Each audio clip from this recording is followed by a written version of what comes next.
Hello. Thank you all for stopping by to check out this video. My name is Rola. You are absolutely welcome to my channel. On this channel, I just talk about my personal life story as a widow and as a mother of three. I'm just going to be continuing from my story where I left off and just continue from where I left off really.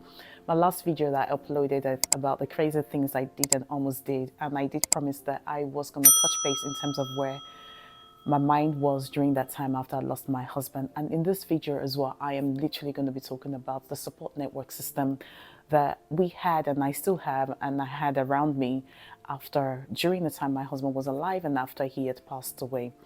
So I'm going to start off in terms of, during the time that my husband was sick, when he was sick, the support system that we had around us and how helpful those people were around me and what they did to myself and my family. So I remember while my husband was sick, our children being still very young during that time was the fact that, as you know, we couldn't go out as much as we could. We should really taking the kids out for maybe play group or taking them out on soft play areas and just having some family time together. We were literally always at home because hubby was sick and my husband was sick and we couldn't go out. We were literally just homebound, homebound really, looking after him during that time. And I remember some of the people that reached out, like my parents who reached out during that time, during the Christmas period, when Christmas came along, to take the children to go and see Santa Claus, trying to find some activities for them to do, just to create a childhood memory for them, for the children to have fun and to take them away from the surrounding of seeing their father the way he was very sick and unable to do a lot of things, and I was so busy looking after him during that time. So my parents was really helpful, taking my children out as well and trying to make sure that, you know, they're distracted and actually being children have some fun as well. And I also remember as well a friend of mine, until today, this friend and my parents still do come around and help with the children as well. A friend of mine particularly really stood out to me as well during that time. And during the time my husband was sick, this friend of mine was one person that my husband did not mind seeing and welcoming into our home and allowing the friend of mine to see him the way he was during that time. So this friend of mine lived about an hour, 30 minutes away from me, and quite a few times she would drive from her place, take the children with her. She would take the children to soft play areas. She would take the children out to eat, for them to have fun and different activities, and even ask to take the children for the weekend so the children can have a break, and just also helping to create memories for the children. Until today, my children still really talks about the fun memories they had with this friend of mine, taking them out and how it helped them during the time their father was sick, and they're really holding to those memories with their grandparents as well as with this friend of mine because they really had so much fun. So those kind of people were really there for me. Other friends and families were there in so many different ways they could offer support and help. Some were financially, some were prayerfully, some were just encouraging, calling. I had another friend that came round to see us, but during the time that my husband was sick, didn't really want certain people to see him the way he was. This friend of mine and her husband came from very far away, stood outside, talked to me, spent some time with them, and I spoke to them while my husband was indoors, and just letting them and passing the message on to my husband that they came around and everything. And those little things really meant so much to me. And those friends that called, prayed, and offered support one way or the other really helped me during that time to be able to focus my attention looking after him while distracted, and the kids having fun as well, and encouraging me and praying along with me. Those were really beneficial to me during that time. And after he had passed away, I'm just going to talk about the other type of support system and the other type of support I got during the time after he had passed away. So after my husband had passed away, I obviously, because I'm so used to my husband, and obviously for those that are married, you're used to your husband, your wife, talking to one another, spending time with one another, and the loneliness kicked in after he had passed away. I'm at home by myself. The children have gone to school. No one to talk to. It was a different atmosphere. It was a different ball game for myself during that time. I have this one cousin of mine who he lives in Nigeria and I stay in the UK. Now, this cousin of mine had my time. When I say somebody had my time, he had my time. He was on the phone with me for over 1 year or so after my husband passed away, talking to me round the clock. He's married and has 2 children. Then he had 2 children, but now he's got 3 children. There's about 8 months gap between me and this cousin of mine. He's a guy, yeah. And him and his wife and children, especially him, will stay on the phone with me 24/7. I mean, literally round the clock, almost round the clock. As I'm doing school runs, making dinner, making lunch, making breakfast, he was on the phone with me, talking to me, encouraging me, bringing back childhood memories that we had when we were playing together, going to school together in Nigeria. It would remind me of those every time I got emotional, crying and upset. He was there encouraging me and trying to make me laugh and encouraging me and just letting me know that I'm doing okay. That cousin of mine, we did video calls together. I would speak to his wife, his children would speak to my children, to the point that he would stay on the phone to me till late night of the hours until I fall asleep to make sure that I'm not thinking too much or not missing, know that I will miss my husband, but not overthinking too much. And I just look back and I felt, wow, that was very kind of him. And I remember many times when he did that, I used to say to him, get off the phone, go to your wife, go and cuddle in with your wife. But, he would brush it aside that his wife understood. And I would talk to them both during that time. For the past 1 year, he did that for me and my children.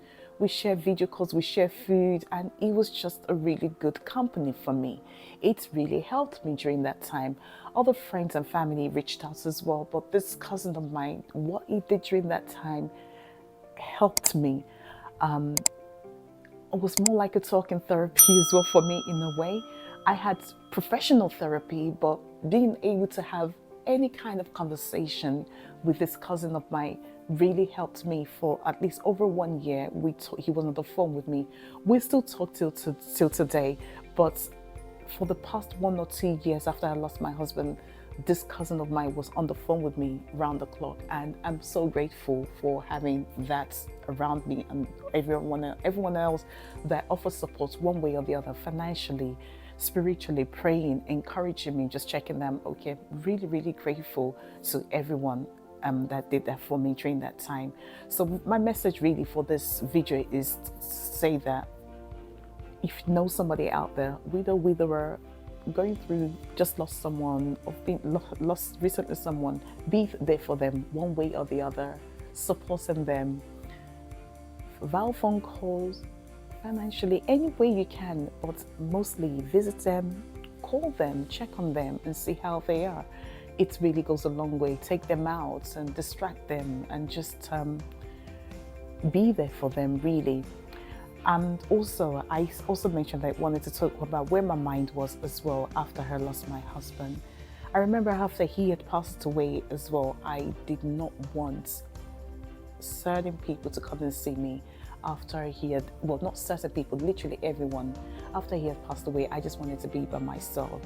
And I literally said to people, I think it was 2 to 3 weeks after he passed away, we laid him to rest. I said, please, if you don't come and see me between this time frame, since the time he passed away till when we lay him to rest, I just didn't want any other visit. I just wanted to be and started living and see what life would be for me and my children as we, start picking ourselves up and start to live again, really. And so I said to people not to come and see me, made certain decisions, and that I think back and I thought I shouldn't have made those decisions. Thinking back and certain things I said probably to my mom or family members, speaking out of anger. I think about it now, like I shouldn't have spoken that way, but I wasn't. I was in my right mind and I wasn't in my right mind. My mind was not at peace during that time as well, and also with the children as well, dealing with everything, just trying to figure out life as well during that time was not easy, and so for those that have lost someone or lost someone, you will find that you're not always 100%. Your mind is not completely at peace. You're not 100% there yet. You may think you are within the first or 2 years or after. No, but you're not 100% there. I would say literally almost 3 years, I'm going to 3-4 years after he had passed away, that I started to just get myself and started being into myself and finding myself and getting to know myself slightly a bit more and figuring out things a lot more. And that took almost 3-4 years that I started to get myself and having my peace of mind and everything back slowly. It's taken some time for me. So when making decision, if you've just lost someone, try to just take it one step at a time. Don't make that decision on the spot. Take time out. Let people know whatever the decision may be or whatever it might be that you're trying to decide, and you'll get back to them a bit later. Think through it over and over again. Financially is one of the things, quick decision that we tend to make, and I regretted that I made during the time I lost my husband, because it kind of affected me later on as time went by, and I will share that in another video. And yes, so just my message as well, just the support system. Thank you all. So I also remember during that time as well, some part of my support system as well, I had aunties that came that would give me food during that time, cook food. And I remember, because I couldn't eat, and that's another thing as well, after he had passed away as well, I was eating, but I could not taste. I lost my sense of taste after he had passed away. It literally took, I would say it took about 4 or 5 months after he had passed away that I could taste. And I was saying to, I had some food in the freezer, I had some dishes that people were giving me. I kept on saying, it's tasteless. I could not taste. I said it didn't taste right. It was literally 4 or 5 months. And I remember saying to, and some food and the aunties and family members brought to me, that later on when I freezed some of them, and when I brought them out the freezer 4 or 5 months later and I ate it, and I was like, oh, it has salt in it, it has seasoning in it, it tastes really good. But after he had passed away, I lost my sense of taste. I lost my sense of taste. I wasn't really myself. I couldn't taste. I was eating, but I couldn't taste. And I remember an auntie saying to me, and this might be for someone out there if you've just lost someone, like if I could, that one auntie that came to see me, she's a widow as well. And she's been a widow for 20, 30 years. I can't remember how many years, but quite a long time. And I remember her saying to me during that time that if you can't eat, just continue to drink water, keep drinking water. And that's what I tried to do. I kept drinking water. And every time I feel a form of emotion or getting upset or whatever, sometimes take time out, I'll go for a run. I'll touch on that in another video, how I started running and working out so much. I'll get into that in another video. But what I'm trying to say right now in this video is that offer the supports to any widows, widowers, or anyone that may have lost someone. Reach out to them, call them, hang out with them, check on them, make sure they're eating and drinking well, and pray for them. Continue to pray for them. You can never stop praying for them. Just continue to pray for them. There are some things, the nights are lonely, and sometimes the days are lonely as well. So continue to uplift them in prayers. And to the widows, the widowers out there, anyone who may have lost someone, whether mom, dad, anyone you may have lost in your life, just always remember that you are number one and you are loved. And you've got to look after yourself. You've got to be okay mentally, physically as well, before you can pour into other people, before you can pour into your children. If you have children, you have to look after yourself, being okay first of all. Thank you all for watching my video and stopping by to check out this video, and I hope to catch you in my next one. Take care. Bye bye.